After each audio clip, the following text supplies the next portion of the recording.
Hello everybody, welcome to Trio Planet, the YouTube channel where we do random bullshit. I'm joined with Jordan. Everybody. And today, I know we've done a lot of Star Wars tier lists, we've done some Marvel ones, we even did a rookie one a couple of weeks ago. And we've left a franchise out, and it felt sort of bad considering we do sort of enjoy some of the franchise.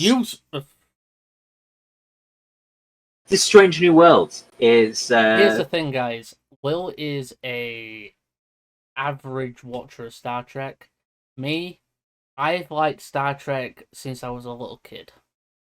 So basically, Jordan's a heretic, but we don't talk about that, right? Next Generation is my shit. This is Strange New Worlds. It's one of the newer projects that Star Trek have done. Yeah. This takes place between the first episode of the original series and the second episode, basically telling the story of Captain Pike. It stars Anson Mount as Captain Christopher Pike, who you may know as the guy who played Black Bolt. And so we're just going to rank a couple of the characters. And also, this is a sequel to Discovery. It's and as you can see, guys, there's no F tier. There's no F tier because none of the characters really deserve that humiliation. Right. So let's say here, what is D tier? D tier is you sort of like them for one scene, and that's about it. C tier is slightly below average on the enjoyment scale. B, average. A, above average. S. If they weren't in the show, I'd stop watching. Right, let's... Which could fit like pretty much all these characters, but I'm going to reserve the S tier to 2 characters. That is the amount you're allowed. I am going to do the very same. You're only allowed to there's already 2 characters in this list that are definitely going in S tier for me personally. Right, so first character we have, I always forget her name. I always forget her name, but she is the nurse. Yeah. I want to say Nurse Campbell, but it's not Nurse Campbell. No, she is the nurse who helps the doctor. You know, for a starship, why do they not have like a full-on medical team? They do. It's Nurse Chapel. It's Chapel. Chapel, right? Yeah. They don't have a full-on medical team. It's just them 2. They've got more. It's just we only see those 2. But yeah, so she's actually an okay character. She like gives people advice. And all that stuff. She flirts with Spock a lot. Did her and Spock kiss at one point? Am I remembering that wrong? Yeah, I think so. Yeah, so yeah. She is an interesting character. Where are you going to put her? I am going to place her in B tier. I will concur and agree. By the way, guys, these are season 1 characters, not season 2. Indeed. Right. So, and they're only the main characters. Now we get our resident blind chief of engineering. His character was one of my favourites, I think. I loved him because he was so serious about his job all the time and stuff like that, that it was funny. Yeah, it was very, very funny. Because see, someone would do something and you'd be like, seriously? You're going to do that right now? And also, I think it was the doctor or somebody else who would try and disagree with him on how his species actually sees. Might have been the doctor. It sounds like something the doctor would do. I think it was the doctor, because I think the doctor did say that he thinks their species, like, people believe that their species have sensors or something that help them spatial awareness type of situation, and that's how they see instead of using their eyes, which I assume is what the antennas are for. Yeah, but yeah, he's an interesting character. He's definitely funny, but like his death was heartbreaking. Yeah, he sacrificed himself to save the Enterprise and save Lieutenant Uhura's life as well. Not Lieutenant. Ensign. And Henson Uhura. He saved her life and sacrificing his own. I'm gonna give it an A tier, just for the sacrifice. Yeah, just for the sacrifice, but an interesting character nonetheless. Okay, we have the Doctor. What's his name again? Oh, it's some bullshit that I can't pronounce. I can't pronounce it. We'll just call him the Doctor. Right. So he's a good character. Like a lot of season one's like drama type of thing came from him, kind of. Oh no! I'm thinking of a different Doctor. I'm thinking of his actual name. Oh. His actual name's the thing. It's Doctor Mbenga. Umbenga. Okay. Yeah. He is basically a very good character because a lot of the drama in that comes from him. He has a daughter who's got an illness that is very, like untreatable by Earth standards, Earth medication. So he keeps her in the ship's mainframe, basically. Basically turns her into a digital version of herself. And it stops her from aging and stops her from the disease progressing, and he only brings her out of it to read her stories. And he basically at one point meets a doctor from another planet who helps him get further to a cure. So he's a very good character. He's actually really funny. When he starts when they go on their break, on their little break that they take, he goes fishing, and he walks out in fishing gear. Because he's an absolute gangster. Which was pretty funny. But yeah, what do you think of this character, Will? He's getting one of my S tiers. He is one of my favourite characters. Will. Yeah. Here's the thing. You said we can only put 2 in S. Yep. I've already got my 2 and it's not him. That's fine. So he, for me, is going in A. Right, now we have number 1, not number 2. Number 2 is a very different thing. We have number 1, who basically is his second in command. What? It's effectively a pirate ship. It's his first mate. First mate, basically, yeah. She's second in command. When Pike has to leave or something, she takes over, but if she has to leave, then it goes down the chain of command. It goes down and down and all that stuff, and that's how it goes in Star Trek. She is an Illyrian, which, from Season 2, we know is illegal! If you don't know what Illyrians are, they are a species that do body enhancements from a very young age. They do body modification, which is actually very illegal in the Federation. And yeah, by the way, her trial was very, very fucking great. Because a technicality happened. But yeah, she's an Illyrian, and basically it's all banned because of a war that happened between people who were modified. Eugenics war. Eugenic wars. Basically, one of the characters is related to Kang. Kang is related to Khan. You don't know who Khan is. Let's just say he's a very evil bastard. Okay? We'll just say he's very evil. But yeah, she is an Illyrian. And I'm going to put her in A. I too have concurred with that and placed her in A. What do you like about her or dislike about her? As we go down the list, I'm getting more and more certain about who your 2 S tiers are. Hey, actually. Right, so what do you think about her, the number 1?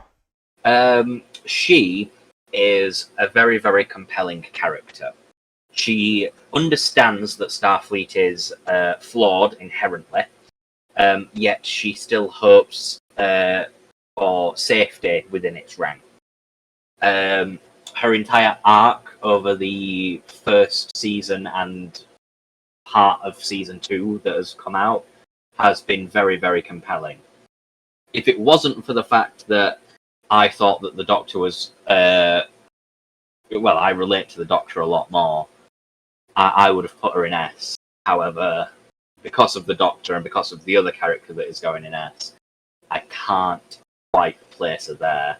However, she is a character with very few flaws writing-wise. Yeah, I agree. Right, next up we have the pilot. We have the Helm. Whereas the helmsman. Who I'm just going to straight up put in A tier because, yeah, she's hilarious. She's so funny. She's fucking hilarious. She is funny as hell. She pranks Uhura on her first fucking day. And to be honest, she got Spock to say his captain phrase. And let's be honest. We all knew that Spock's captain command was going to be something to be feared.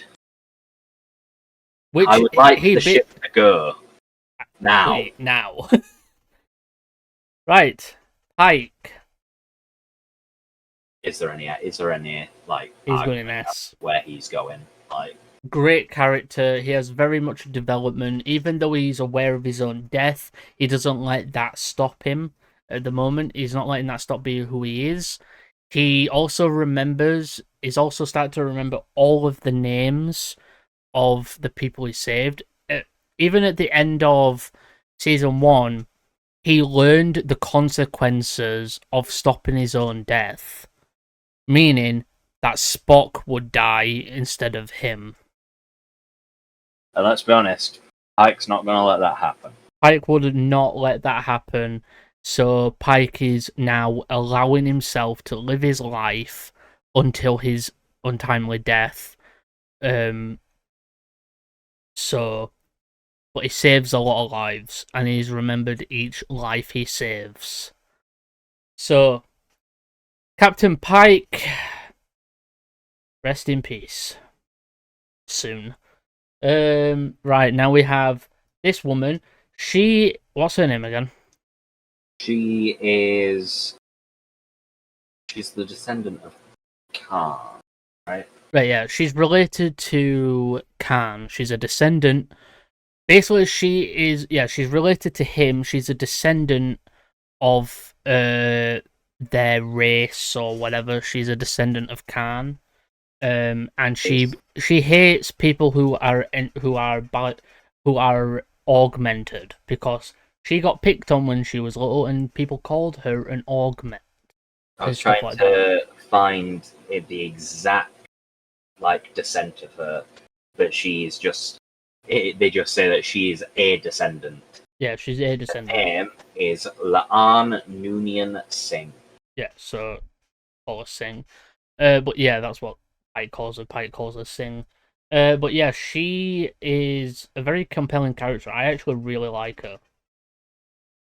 I think she's a very interesting character indeed. She brings a lot of drama.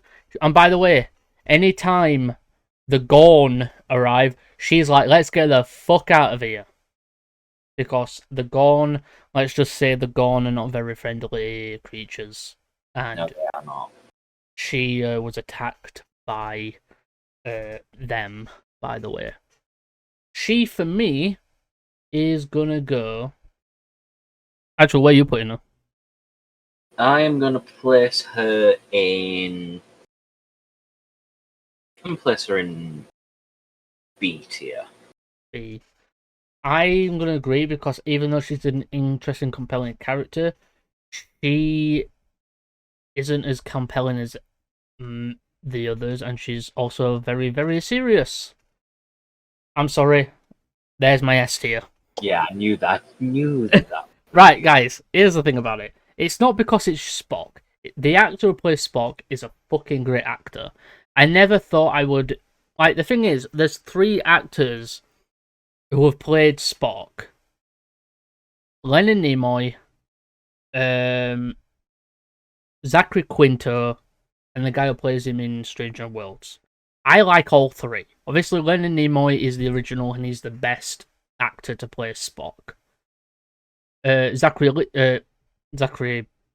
what's his name? Leonard Nimoy, not Leonard Nimoy. What's his fucking name? I've just said the actor's name who played him in the films, and now it's just lost on me. Zachary Quinto, that's it. He played him in the films, in the recent films that came out, and he did great. The guy in this is supposed to be basically the Leonard Nimoy version, but younger, and I think he did fucking great.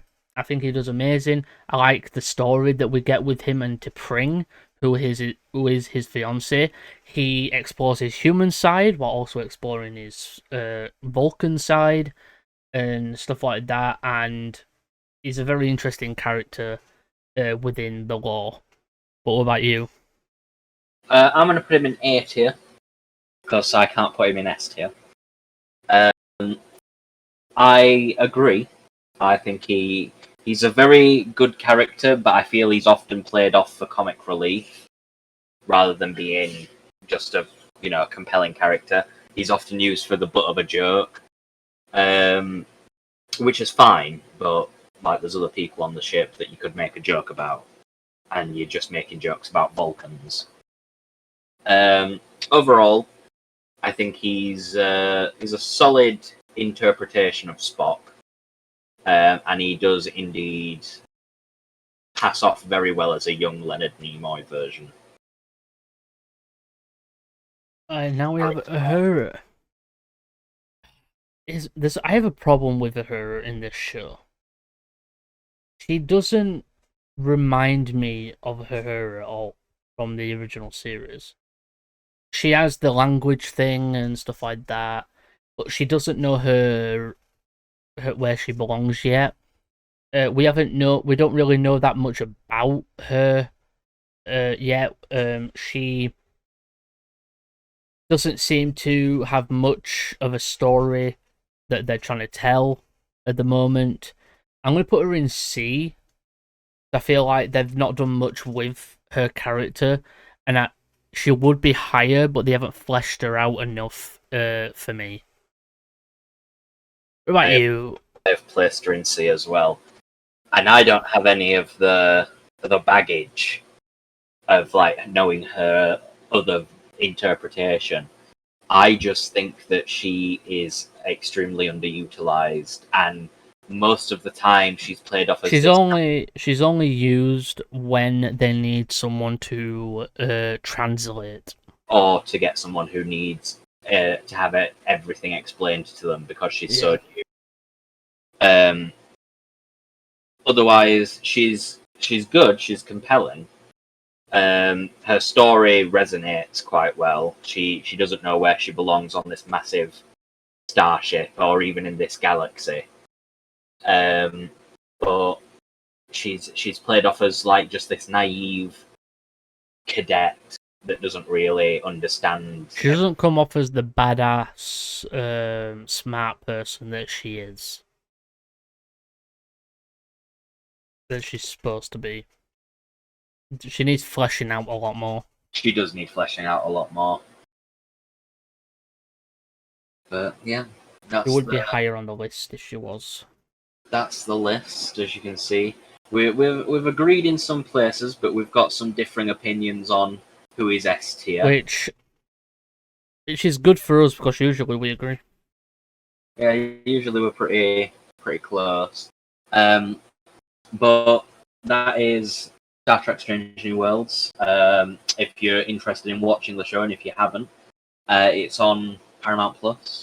On Paramount Plus. If you're in the UK, you can get Paramount Plus anyway, and you can also get it through Amazon Prime if you want to add that onto your price. We're not sponsored. We're just to let you guys know. I've been one of your hosts, Azteral. I've been your Slasher. Remember to like, comment, subscribe, do all the garbage that YouTube asks you to, well, not that YouTube asks you to do, that I am asking you to do. If you dislike the video, give it a dislike. I like engagement.